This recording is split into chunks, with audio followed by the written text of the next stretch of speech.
Assalamualaikum warahmatullahi wabarakatuh. Salam Guru Penggerak. Perkenalkan, nama saya Ahmad, calon Guru Penggerak Angkatan ke-11 Kabupaten Pasangkayu, Provinsi Sulawesi Barat. Pada video ini, saya akan menampilkan video aksi nyata saya diseminasi budaya positif di lingkungan sekolah. Selamat menyaksikan. Dengan semangat juang kami bergerak, membawa harapan, menginspirasi setiap langkah, mewujudkan mimpi bersama kita percaya. Bergerak bersama, mewujudkan merdeka belajar, Guru Penggerak penuh semangat membara. Bismillahirrahmanirrahim. Assalamualaikum warahmatullahi wabarakatuh. Selamat pagi, salam sejahtera, Om Swastiastu, Namo Buddhaya. Terima kasih Bapak Ibu Guru yang sempat hadir pada hari ini. Sebelumnya puji syukur kita panjatkan kehadirat Tuhan yang Maha Kuasa, karena senantiasa kita selalu diberikan kesehatan dan kesempatan untuk melaksanakan pengimbasan aksi nyata modul 1.4 budaya positif CGP Angkatan 11 Bapak Achmad SPD GR MPD. Jadi untuk hari ini kita akan laksanakan kegiatan tersebut. Jadi sekali lagi kami ucapkan terima kasih kepada Bapak Ibu Guru yang sudah hadir pada kegiatan ini. Selanjutnya kita melangkah pada acara kedua, yaitu sambutan dari pihak sekolah yang akan disampaikan oleh Bapak Wakil Kepala Sekolah, Bapak KD Mulyarta SPD GR. Kepada Bapak dipersilakan. Baik, terima kasih atas kesempatannya. Pertama-tama kami ucapkan Assalamualaikum warahmatullahi wabarakatuh. Om Swastiastu, Shalom, Namo Buddhaya, salam kebajikan bagi kita semua. Baik, mari pertama-tama kita mengucap puji syukur kepada Tuhan Yang Maha Esa atas berkat dan karunia-Nya kita diberi kesempatan untuk berkumpul di tempat ini dalam kegiatan pengimbasan aksi nyata budaya positif oleh Bapak Ahmad SPD GR MPD selaku calon Guru Penggerak Angkatan 11 Kabupaten Pasangkayu. Yang pertama, kami pihak sekolah merasa bersyukur salah satu dari guru SMK Negeri 1 Pasangkayu mengambil bagian sebagai calon guru penggerak di angkatan 11 ini. Mudah-mudahan Bapak Ibu dan kita semua di sini mendapat imbas yang positif dari materi yang akan dibawakan oleh beliau. Dan ada motivasi untuk kita semua untuk mengikuti jejak dari Pak Ahmad.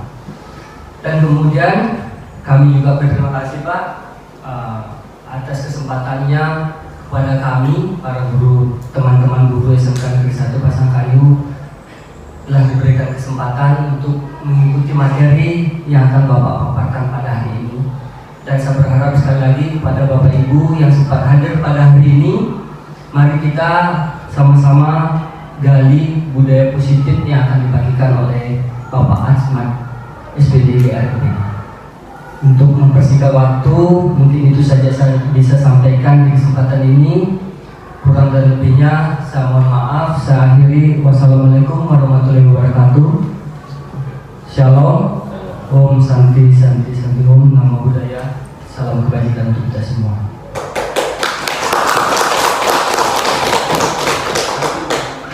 Demikian sambutan yang disampaikan oleh Bapak KD Mulyarta SPD GR. Untuk itu kami ucapkan terima kasih. Selanjutnya kita masuk pada sesi presentasi pengimbasan aksi nyata budaya positif yang akan disampaikan langsung oleh Bapak Achmad SPD GR MPD CGP Angkatan 11 Kabupaten Pasangkayu. Kepada Bapak dipersilakan.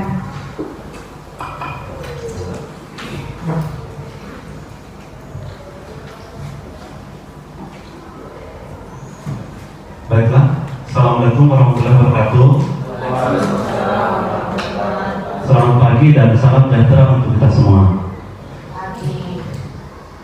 Yang saya hormati Pak Kade sebagai perwakilan dari SMKN 1 Pasangkayu, Ibu Ratna selaku moderator, dan Bapak Ibu yang luar biasa yang bersedia hadir untuk mengikuti pembahasan yang akan saya berikan.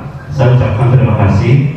Mudah-mudahan ilmu yang sebentar saya bagikan bisa bermanfaat untuk kita semua, khususnya bagi murid kita nantinya.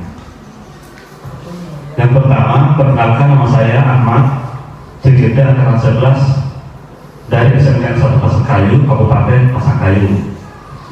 Puji syukur kita panjatkan kehadirat Tuhan Yang Maha Esa, karena berkat rahmat-Nya lah sehingga kita bisa mengikuti kegiatan ini. Saya berharap kegiatan ini akan berjalan sukses sampai selesai. Jadi itu yang pertama. Di sini saya akan membagikan budaya positif.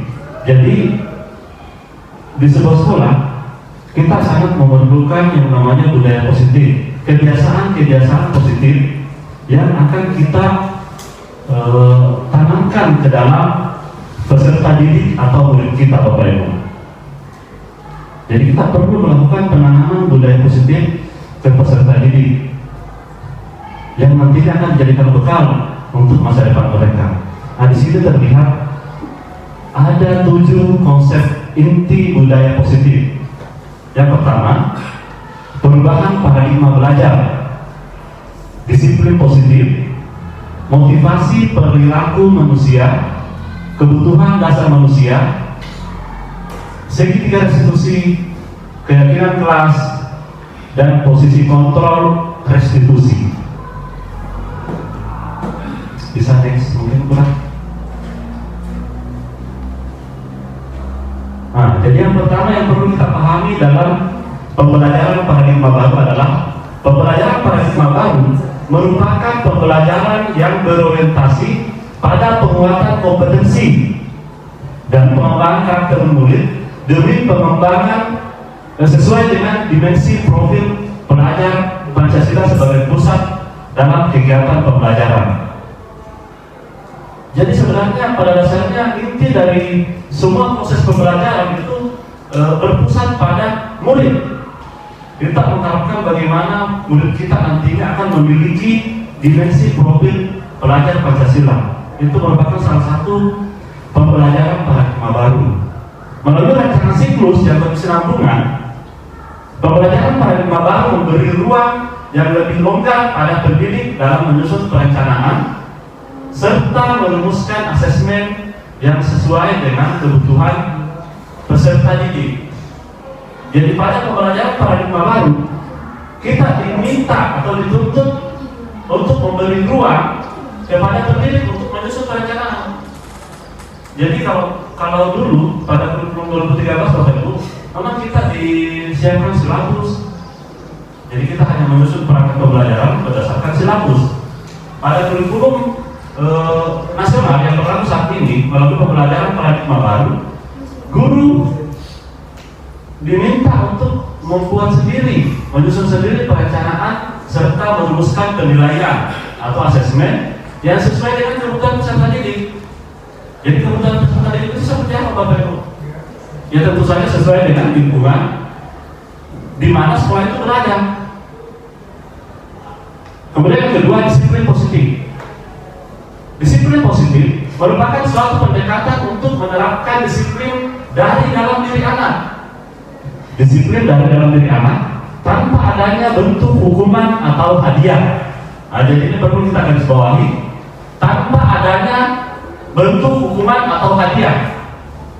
Jadi pada penerapan disiplin positif yang kita terapkan di sekolah sesuai dengan kurikulum satuan pendidikan yang kita jalankan saat ini, kita diharapkan tidak lagi memberikan hukuman maupun hadiah kepada peserta didik.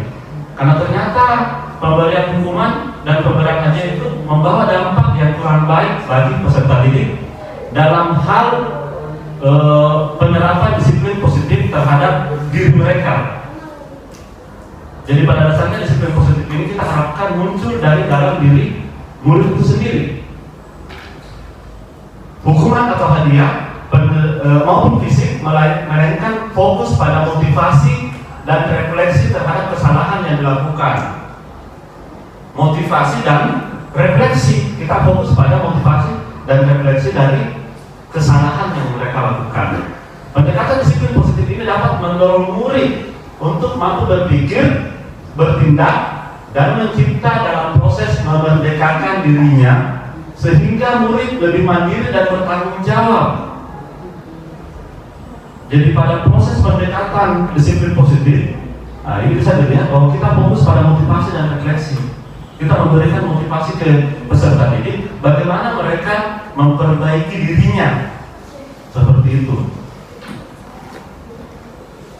Penerapan disiplin positif sebagai seorang pendidik, tujuan kita adalah menciptakan peserta didik yang memiliki disiplin diri sehingga mereka berperilaku mengacu kepada nilai-nilai kebajikan yang universal dan memiliki motivasi intrinsik dalam perubahan perilaku ke arah yang lebih baik.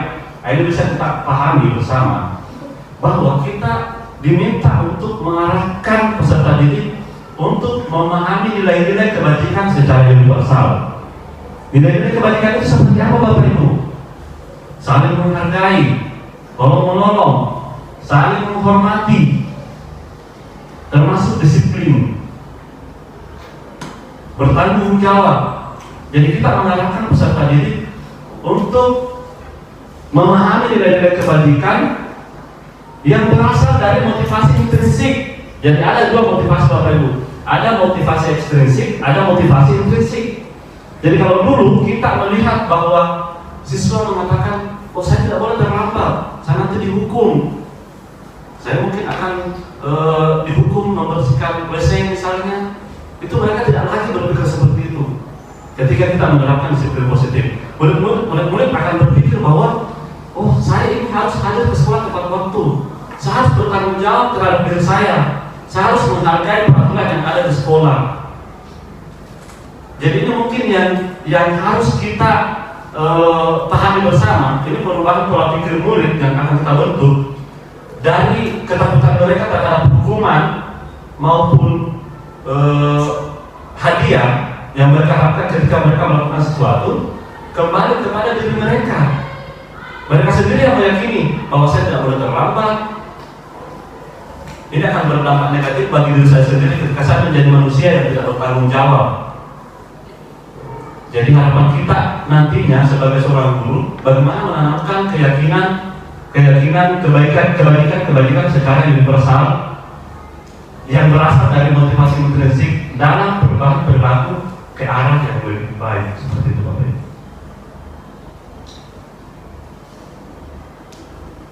Selanjutnya yang ketiga, teori motivasi perilaku manusia. Teori motivasi perilaku manusia. Ada 3 Bapak Ibu. Yang pertama, untuk menghindari ketidaknyamanan atau hukuman. Apa yang akan terjadi apabila saya tidak melakukannya? Jadi ada murid di sekolah kita ini Bapak Ibu, ada 3 model murid dalam menghadapi konsekuensi, dalam memotivasi dirinya terhadap sesuatu yang mereka telah lakukan. Yang pertama, untuk menghindari ketidaknyamanan atau hukuman. Saya ini harus masuk cepat, saya tidak boleh tidak mengerjakan tugas, saya tidak boleh tidak ikut upacara. Apa yang akan terjadi jika saya tidak melakukannya? Saya akan dihukum, atau saya mungkin akan malu, dipermalukan sama guru kalau saya tidak hadir tepat waktu. Itu motivasi yang pertama. Sehingga ada siswa yang rajin karena motivasi yang pertama. Ada motivasi yang kedua, untuk mendapatkan imbalan dari orang lain. Saya kalau misalnya rajin, saya akan diberikan hadiah pulpen, saya akan disayangi oleh guru. Itu termasuk harapan kita terhadap hadiah. Jadi jangan kita berpikir bahwa kalau kamu mengerjakan tugas, saya akan berikan kamu hadiah buku. Itu ternyata sesuatu yang kurang tepat dilakukan saat ini. Itu tidak membuat murid mendapatkan motivasi dari dalam diri. Apa yang akan saya dapatkan apabila saya melakukannya? menghargai diri sendiri ya. Ini yang kita harapkan bersama. Bagaimana saya akan menjadi orang yang seperti apa bila saya melakukannya. Jadi itu mungkin yang perlu ditanamkan ke dalam diri murid. Ketika saya rajin ke sekolah, ketika saya mengerjakan tugas dengan baik, saya akan menjadi orang seperti apa? Saya akan menjadi orang yang sukses di masa yang akan datang. Tugas kita sebagai seorang guru, Bapak Ibu, mengarahkan murid untuk mencapai motivasi yang nomor 3 di atas. Bisa ya Bapak Ibu ya? Bisa? Bisa. Ya, terima kasih. Jadi kita mengharapkan murid mendapatkan motivasi yang nomor 3 di atas. Nah, ini juga penting Bapak Ibu. Yang keempat, 5 kebutuhan dasar manusia. Ketika kita menghadapi murid, apakah kita mau memberikan pelajaran, apakah kita mau memberikan perlakuan dari kesalahan yang mereka lakukan, memberikan konsekuensi atau seperti apa, kita harus memahami 5 kebutuhan dasar manusia. Ini sebenarnya penting Bapak Ibu supaya kita bisa memilah, oh ini siswa ini saya berikan perlakuan seperti ini. Ini kita pahami dari 5 kebutuhan dasar kita Bapak Ibu. Yang pertama, bertahan hidup, makanan, pakaian, tempat tinggal, keamanan dan kesehatan. Ini sangat berpengaruh terhadap kondisi murid. Bisa saja siswa di dalam kelas mungkin mereka terlihat murung, kita tiba-tiba memberikan teguran, memberikan sanksi, padahal sebenarnya siswa itu lapar. Mungkin dia belum sempat makan sebelum ke sekolah. Nah itu perlu dipahami, kebutuhan bertahan hidup. Yang kedua, kasih sayang dan rasa diterima. Nah ini perlu kita perhatikan, rasa diterima, dipedulikan, berbagi kerjasama menjadi bagian dalam kelompok. Jadi siswa misalnya yang di dalam kelas terpuruk, mendapatkan bulian dari teman-temannya atau tidak punya teman, tidak punya kelompok, itu bisa berpengaruh terhadap penerimaan dia dalam menerima pelajaran. Jadi guru juga harus memahami ini. Guru harus memahami ini. Jadi tidak bisa memang kita menyamaratakan murid. Sebelum kita melakukan proses pembelajaran, kita harus pahami. Yang pertama bertahan hidup, kemudian rasa kasih sayang dan terima kasih. Yang ketiga, penguasaan, harga diri, keinginan untuk dianggap, memimpin, berprestasi dan diakui. Ini juga kebutuhan dasar manusia. Bagaimana mereka merasa diakui di dalam sebuah kelompok, di dalam sebuah kelas, ini penting juga buat murid. Itu perlu kita pahami. Kebebasan, mandiri, memiliki pilihan, mencoba hal baru, mampu mengendalikan arah dirinya. Jadi murid yang merasa tidak memiliki kebebasan itu akan berpengaruh terhadap motivasi mereka dalam menerima pelajaran. Dan yang terakhir adalah kesenangan. Ini yang sering dilakukan. Saya bersyukur teman-teman di sekolah kita sering melakukan ini dalam proses pembelajaran. Jadi di dalam pembelajaran kita membutuhkan bagaimana caranya supaya murid ini bisa senang dalam belajar melalui bermain, humor, antusiasme itu bisa kita lakukan dengan menggunakan ice breaking misalnya, membuat mereka lebih bersemangat dalam melakukan proses pembelajaran. Jadi suasana kelas tidak terlalu monoton, diselingi canda dan tawa, itu juga penting untuk bagaimana supaya murid bisa menerima pelajaran dengan baik. Jadi kenapa saya jelaskan 5 kebutuhan dasar manusia Bapak Ibu? Ketika 5 kebutuhan dasar ini terpenuhi, maka murid-murid tersebut akan mudah menerima ilmu yang kita berikan. Ketika ada salah satu yang tidak terpenuhi, itu akan sulit. Jadi tugas kita sebagai seorang guru, bagaimana memahami 5 kebutuhan dasar manusia, khususnya murid ketika kita mengajar di dalam sebuah kelas. Next. Posisi kontrol restitusi. Nah, kalau tadi kita berbicara tentang murid, sekarang kita berbicara tentang guru. Posisi kontrol restitusi. Jadi ada penghukum, ada pembuat merasa bersalah, ada pemantau, teman dan manajer. Ketika kita menghadapi murid, kita terkadang menghadapi murid sebagai seorang penghukum. oh kamu ini terlambat, kenapa terlambat? Kamu harus membersihkan WC, itu posisi berhukum. Ada lagi posisi membuat merasa bersalah. Kamu ini selalu terlambat, kasihan Pak Guru. Ada guru seperti itu ya? Kasihan ibu, dimarahin kepala sekolah karena tidak bisa mengatur kalian dengan baik. Ada juga sebagai pemantau, kamu terlambat. Saya sering lihat kamu terlambat. Itu posisi pemantau. Ada sebagai seorang teman, kamu terlambat ya, kemarin juga kamu terlambat. Ya sudah, biasa begitu. Bersikap sebagai seorang teman. Dan kita sebagai guru sangat diharapkan berposisi sebagai manajer. Sebentar mungkin saya akan perlihatkan sebuah video bagaimana seorang guru bersikap sebagai posisi manajer. Ini coba misalnya. Ini kita bisa melihat Bapak Ibu seperti apa contoh guru yang bersikap sebagai penghukum, sebagai pembuat orang merasa bersalah, sebagai seorang teman. Contoh misalnya